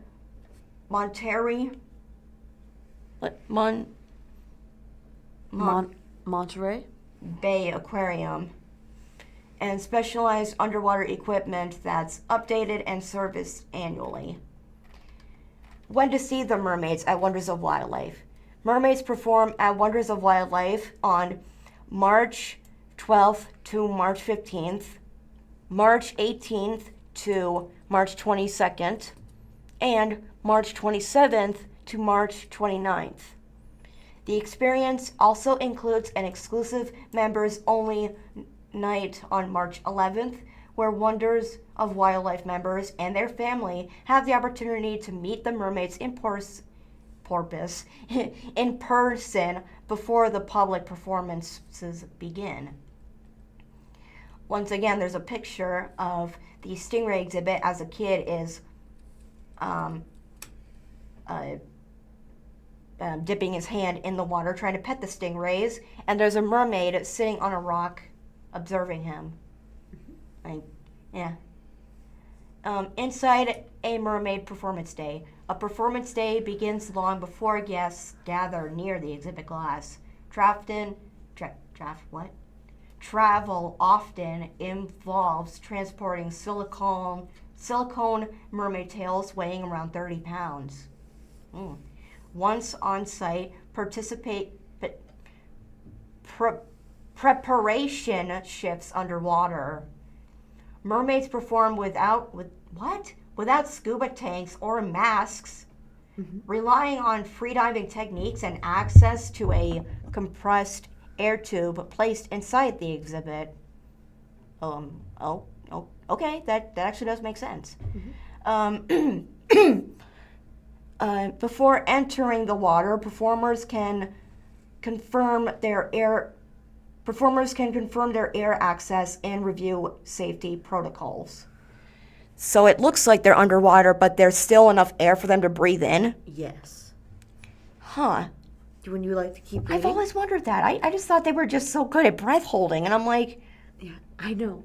Can we keep reading? They're just spelled pretty. Maintaining composure underwater requires physical and mental control. Performers use free-diving breath techniques and brief access to compressed air between breath hold segments. Even without seeing individual audience members' faces, mermaids rely on expressive movement and body language to communicate through the glass. Because you can't talk when you're underwater. Yes. Would you like to keep reading? Inspiring conversation awareness for youth at Wonders of Wildlife. Beyond spectacle, the performances carry a meaningful message centered on conservation and inspiration. Gentle ocean awareness themes encourage guests to think differently about marine ecosystems and their role in protecting them. Performers especially value inspiring children, showing them that the challenging goals are achievable. The performances emphasize care for the ocean and its wildlife, encouraging guests to carry that sense of responsibility beyond the aquarium. Kaufman says, "We really focus on ocean conservation hopefully we are inspiring them to take care and create a little more love for the ocean and animals that are in it. That's it for that article, but at the end of that article, there's a video of the mermaids, a Sea Mermaids Wonders of Wildlife video posted by Wonders of Wildlife themselves. It shows a mermaid greeting the viewer, and then it shows a montage of other different mermaids swimming around in slow motion, kids looking up at her in amazement. And that is pretty cool. I'm definitely going to want to see that. Awesome. All right. From the Springfield Business Journal, wayfinding signs to be erected by city in time for National Route 66 event. The article starts with the older 2010 sign in front of downtown Springfield that says downtown Publix parking. And the caption says, the familiar shield-shaped signs that were erected in 2010 are being replaced. 2010, It's okay. Signage part of a broader cleanup beautification effort. Article is written by Karen Crago. Oops. The city of Springfield is installing 58 new wayfinding signs in advance of the National Route 66 Centennial.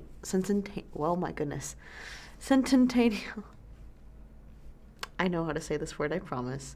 Centennial kickoff celebration. This is just one way the city intends to roll out the red carpet for visitors, not just for the National Route 66 celebration set for April 29th, May 3rd, but also for the FIFA World Cup, which will have games in Kansas City June 16th, July 11th, through July 11th, and for a year's worth of celebrations planned by Greene County's officials for the nation's 250th birthday celebration. The new signs will replace existing wayfinding signs, shield-shaped markers in hues of deep green and red, erected in 2010. Springfield Business Journal reporting from the time showed $330,000 was approved by council for the project from the quarter-cent capital improvement sales tax. More than 15 years later, some of the familiar markers are in poor repair. 11 signs will be removed without replacement, while other signs will be replaced or supplemented with new ones. It's an issue City Manager David Cameron raised at a January 6th public listening session. My staff knows I drive different routes to work just to see what it looks like, and, does anybody notice that the gateway signs don't say what they used to say, he said. Some do, some don't. Signage lacking. One example seemed especially problematic to Cameron. When our gateway signs don't have the appropriate spellings for Bass Pro, and you're missing the B, it's kind of hard to be promoting one of the world's largest retailers, he said. It's like, hey, this is welcome to the city, and we need to do a good job of taking care of those things. The issue was also raised by Rusty Worley, a member of the city's advisory board, at January 22nd meeting of that body. He noted the sign city is making a dedicated effort to bring people in for the Route 66 celebration, but signage is lacking. Brett Foster, Assistant Director of Public Works, said the signage project is in motion. The majority of all the wayfinding signs outside the interstate will be replaced before the Route 66 festival, Brett Foster reported. That's our goal. We already have the contractor in place. We already have the signs sitting in our shop, so we're on top of that.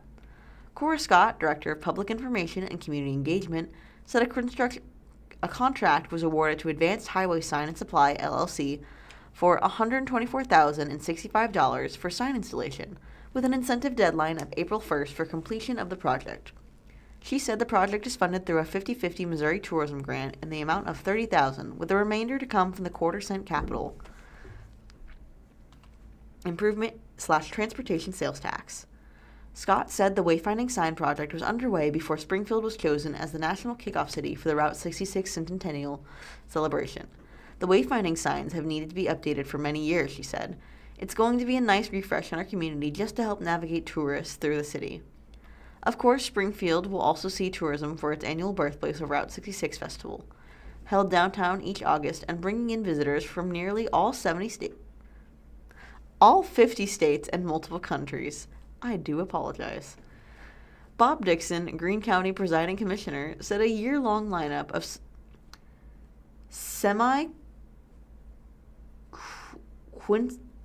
Quincentennial events will kick off March 8th with American Revolution Experience Traveling exhibit at the courthouse. Asked if he anticipates outside visitation, Dixon replied, "We sure do. We're going to have a lot of participation."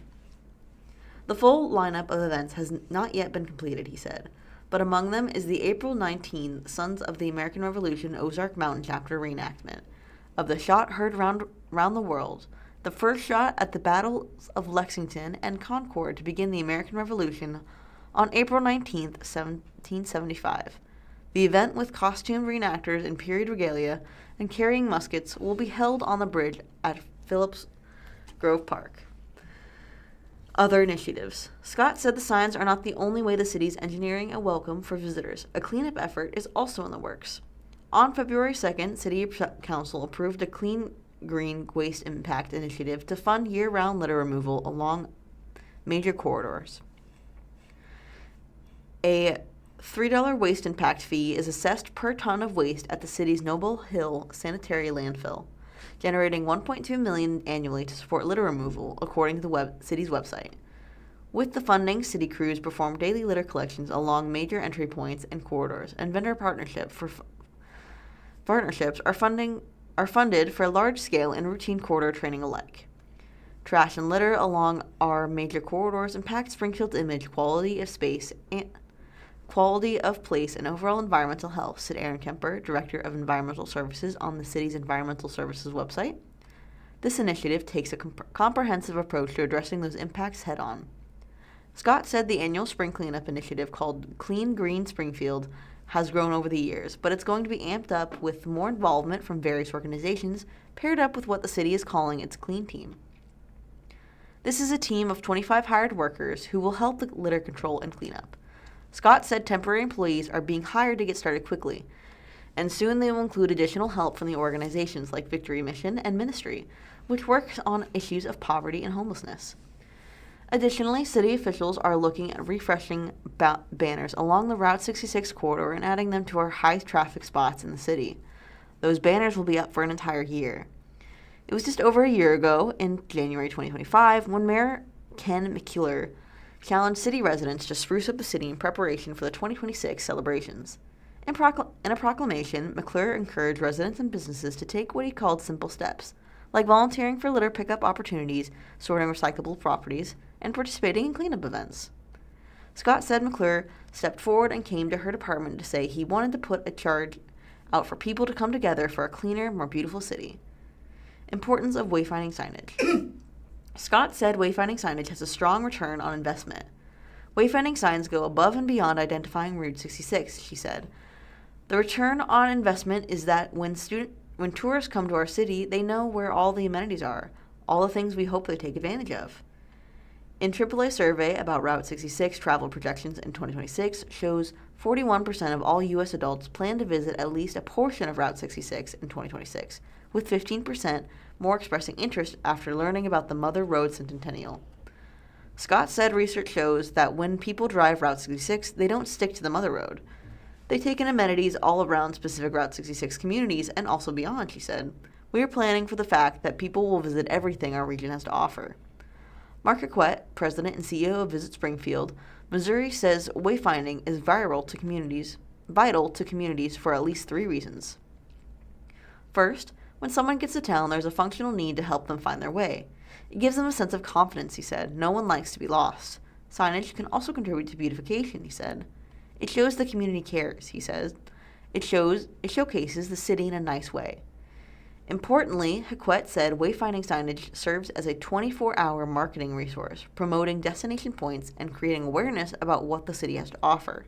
If a visitor doesn't get to an attraction on the first visit, at least there's an awareness of what's available for a potential return trip. It's a low-hanging fruit of opportunities, he said. The signs that are being erected are simpler than the ones that are now in place, and they are also easier to replace if information requires updating or if one is damaged. Hiquette said the new signage is a cost-conscious alternative to meet visitor needs. Anytime you bring in visitors, there's a simple adage. You want to create a great first impression, a sense of arrival, he said. Aquette also highlighted the Queens Gate 66 Monument, an art installation going in on St. Louis Street near the intersection of Glenstone Avenue through a $1 million state allocation. A sense of arrival will be especially notable at the entrance into the downtown area, according to Aquette. It gives you a sense of happiness. You arrived where you want to be, he said. All right, that is the end of that article. Quite ironic that Springfield News-Leader for this next article is also for Route 66, but it's how Missouri is marking 100 years of America's Route 66. Like how Missouri is going to mark this famous piece. And this is by David DeMelli. Yes. All right. Like Savannah said before, Missouri is gearing up to celebrate 100 years of Route 66 with exhibitions. Exhibitions? Or is it Exhibitions. I was going to say exhibit or It's okay. I was going to say exhibit, not. It's okay. That's a different word. This is exhibitions. Okay, exhibitions, programs, and a traveling display that will crisscross the state throughout 2026, according to a community announcement. The State Historical Society of Missouri is leading the charge a century after a telegram sent April 30th, 1926 from Springfield Colonial Hotel accepted the number 66 for what would become one of America's most storied highways. Missouri helped shape the Mother Road through the work of Springfield Attorney John Woodruff and Oklahoma Highway Commissioner Cyrus Avery, who pushed for a federal route spanning 2,448 miles from Chicago to Santa Monica, California. Which, by the way, Santa Monica Pier is a beautiful site I would recommend. Let's keep reading. The society is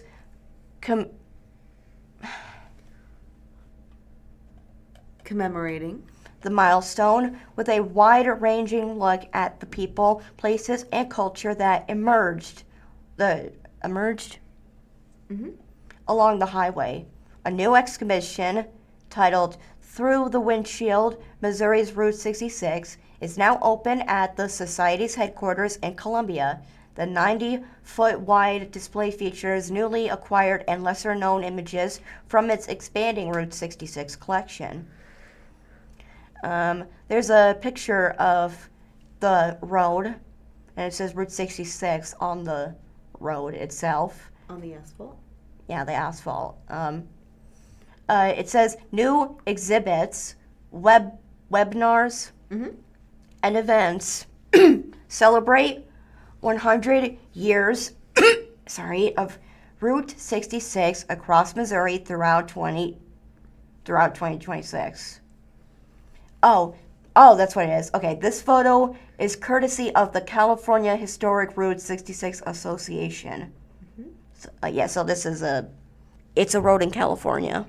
That's all I can say. A traveling exhibit titled Missouri's Main Street, 100 Years on Route 66 will also visit communities across the state. Organizations can request the display and explore other traveling exhibits through the Society's website. Programming runs all year, both virtually and in person. On March 10th at noon, Katie Seeley, coordinator of the Society's Rolla and Springfield Research Centers, will present Telling Missouri's Route 66 Story as part of the free monthly History on Elm series. Seeley said, for the past 100 years, Route 66 has been a major part of not only the nation's story, but Missouri's as well. It's a privilege to showcase the stories of Missourians who lived and worked along the road. A monthly webinar series asphalt to archives, telling the Missouri Route 66 story runs April through November and requires registration. Springfield will host the Route 66 Centennial. National Kickoff on April 30th after being designated by the launch city by the U.S. National Route 66 Centennial Commission and the Road Ahead Partnership. The State Historical Society will continue adding stories, photos, videos, and oral histories throughout the year on its Route 66 webpage. Nice. And that's it for that article. All right. From the Springfield Business Journal, SBS offers on-the-job training in HVAC, explores welding option. There is a photo of the Springfield Public Schools officials and members of the SPS Board of Education as they celebrate the launch of the Registered Youth Apprenticeship. They are standing in front of a sign that says Springfield Public Schools Board of Education, with 9 members being in the photo. This is written by Claudette Riley. Springfield Public Schools has secured permission from the U.S. Department of Labor to offer an apprenticeship in heating, ventilation, and air conditioning. In addition to the 2 student spots in HVAC, the district is seeking certification to offer a welding and grinding apprenticeship for up to 5 students in partnership with Springfield-based stainless steel manufacturer Paul Mural Co. The expansion of the Registered Youth Apprenticeship Program, a structured pathway that connects students with employers in high-demand industries, was announced during the February 24th meeting of the SBS Board of Education. Our apprenticeship program is designed to bridge the gap between the classroom and the workforce, ensuring the SBS students graduate success ready with the technical and professional skills required in a rapidly changing workforce, said Stephen Hall, SBS Chief Communications Officer, at the meeting. We will soon be identifying 2 students to work with our HVAC team at the General Service Center. The apprenticeships will be paid, and officials say apprentices will gain on-the-job training and earn industry-recognized credentials and possibly college credit. SBS said the RYA program was launched with the help of Ben Hackenworth, Chief Strategy and Innovation Officer, Mary Edgerton, Director of College and Career Readiness, and Amanda Vandergrift, Coordinator of Work-Based Learning and Student Experiences. Pending approval, the district will launch a welding and grinding pathway in partnership with Paul Mueller Company. 2 company leaders, including David Moore, President and CEO, and Jeff Phillips, Chief Operating Officer, were at the meeting.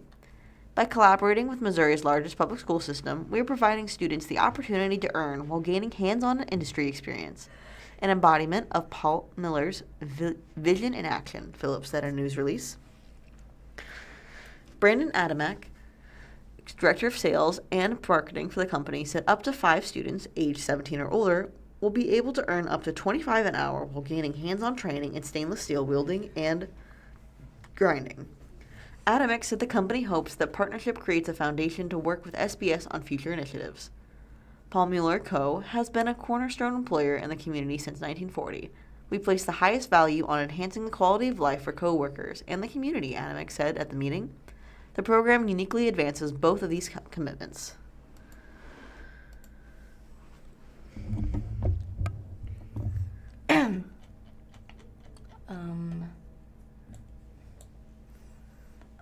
Next up, SBJ magazine, or Springfield Business Journal. Springfield Business Journal, because there's Daily Citizen magazine. But no, this one that I'm reading is from Springfield Business Journal. Springfield Business Journal, and they just both look similar. It's okay. Springfield City Council passed a pair of resolutions to you forgot to read the title. to dedicate $40.8 million from Spring Forward, Springfield Art Museum, and to parks, trails, and corridor improvements during its meeting last night. Do you want to read who wrote the article? Oh, this is by Karen Crago. She's a reporter. Reporter. Mm-hmm. Okay. Yeah. All right, now we can start the article. Okay. The legislation, did I say it right? Includes 2 appropriations for its fiscal 2027, $15 million for the museum, and $10.8 million for parks, trails, and corridors. In 28, the museum is slated to receive an additional $15 million. The expenditures were recommended by City's Citizens Advisory Board, which advises council on its use of the half-cent portion of the Springfield Forward SGF three-quarter cent sales tax funds on June 22nd. January. Oh, not June, January. I meant January. The other quarter cent of the tax funds public safety, including a police and fire pension fund obligation, as Springfield Business Journal previously reported. The unanimous votes came at a time where, when the CAB is drawing Scrutiny. from council members and a member of the public. Distribution of funds following the first reading of a separate council bill, one proposing the use of Springfield Forward SGF funds for a different set of corridor improvements. Council member Brandon Jensen raised the concern that half-cent tax funds were not being distributed throughout the city. He said his remarks came during a decision of a bill to appropriate $75,000 of Spring Forward SGF tax funds for an urban design framework for what is being called the National Avenue and Bennett Street node in the area of the Art Museum. Jensen said, "There's been a lot of Spring Forward sales tax money spent in this area, and I think so far it has all been well spent. But it's also worth noting that this is one of the wealthiest portions in our community, or of our community, and I just want to make sure we're emphasizing that we're being mindful in distributing these funds." Jensen also suggested alternative funds being sought for projects in the area. Tim Rosenberg. Yeah, Tim Rosenberry, the city's director of quality of place Initiatives. explained that the Public Works Department is planning for improvements to the Fast Night Greenway from the Art Museum to Glenstone Avenue along and including Bennett Street. He says, "I'm expecting the lessons from the Grant Avenue Parkway project can be applied to this important complete neighborhood street design." Rosenberry said with city projects Converging. on city property at the junction of University Heights and Phelps Grove neighborhoods, the CAB encouraged staff to engage in detailed planning to ensure that the projects are complementary. He also says goals are that there will be no gaps or overlaps, and that the projects as a whole will be greater than the sum of their parts. That's an essential